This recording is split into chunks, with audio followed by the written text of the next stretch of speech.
Would you like to be fast enough to catch arrows in mid-flight or punch somebody multiple times before they realize that you even threw one? If you'd like the ability to control ki, similar to the way the Jedi use the Force, then maybe you should be a monk.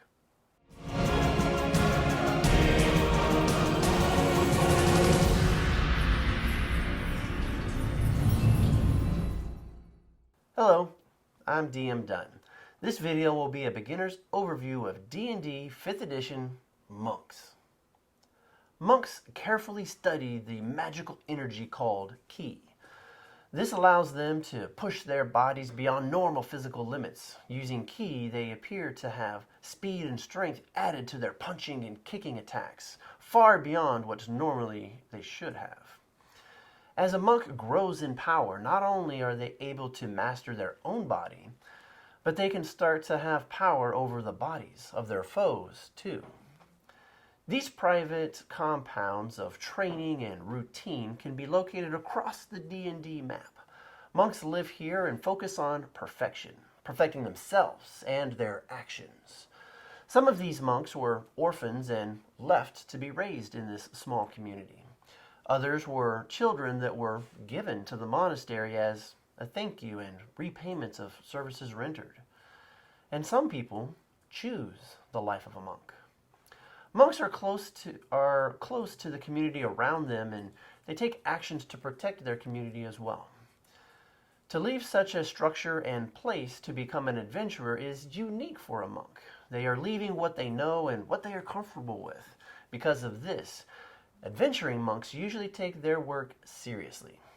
Unlike most adventurers, monks don't care for materialistic rewards like treasure. Instead, they seek physical and spiritual growth. With this in mind, think about how your character was first brought to the monastery. Was it their choice, or was it someone else's? Also, why have they left? Is there a specific goal they're trying to accomplish, or a question they're seeking the answer to? Always customize your character to suit what you want them to be. And with that said, the highest ability score is recommended to be your dexterity. Also, if you need an easy go-to for the background, then Hermit is a good choice. As monks typically do not wear armor, neither are they proficient in wearing any, the most common weapon of choice is their hands. However, they are proficient with simple weapons too. In order to help customize your new monk, you get to choose 2 skills that you are proficient in. You can choose 2 from acrobatics, athletics, history, insight, religion, and stealth. Since monks are not materialistic, you only start with a simple weapon, 10 darts, and a backpack. Now that we have the basics of your monk done, let's take a look at what makes your class special. At level 1, you have unarmored defense. This is also why monks don't wear armor. How this works is your armor class, or how easy or hard it is for you to get hit, is 10 plus your dexterity modifier plus your wisdom modifier. So let's say you have a dexterity of 15 and a wisdom of 13. That would make your dex mod a +2 and your wisdom modifier a +1. Therefore, 10, 2, and 1 would give 13 for your armor class. I do have another video where I easily go into the modifiers and how they work. It's my ability score video, and you can pause this video and click here if you would like to view it. Also, at level 1, you have martial arts training, and this relates to when you fight using your hands or monk weapons. So, what is a monk weapon? Good question. If you look on page 149 of the player handbook, you will find a list of simple weapons. If a simple weapon is not two-handed and it is not heavy, then it is considered a monk weapon. Oh yeah, don't forget to register your hands. They are monk weapons too. Now, to getting back to martial arts, as long as you are only using a monk weapon, not wearing armor, and not holding a shield, then you get the following benefits. First, you can use dexterity instead of strength for your attack and damage rolls. This is unique in that everyone else in the game has to use their strength score. So, If you made your dexterity your highest score, then this works out perfectly for you. Second, if you punch someone and hit them, then you get to use a D4 for the damage. Anyone else would just use their strength modifier. For example, if someone with a 15 strength, which is a +2, punches someone and hits them, then the damage would just be that +2. Whereas you roll the D4, giving you the chance to dish out more than twice as much damage. As your monk levels up, this D4 will also get larger as well. You can find the list on page 77. The third thing that martial arts does for you is it gives you an extra unarmed attack per round. Now this will use your bonus action to accomplish. So you could attack with your quarterstaff with your action, and then you could punch with your fist as a bonus action. Anytime that you can get an extra attack in on an enemy, that's a good thing.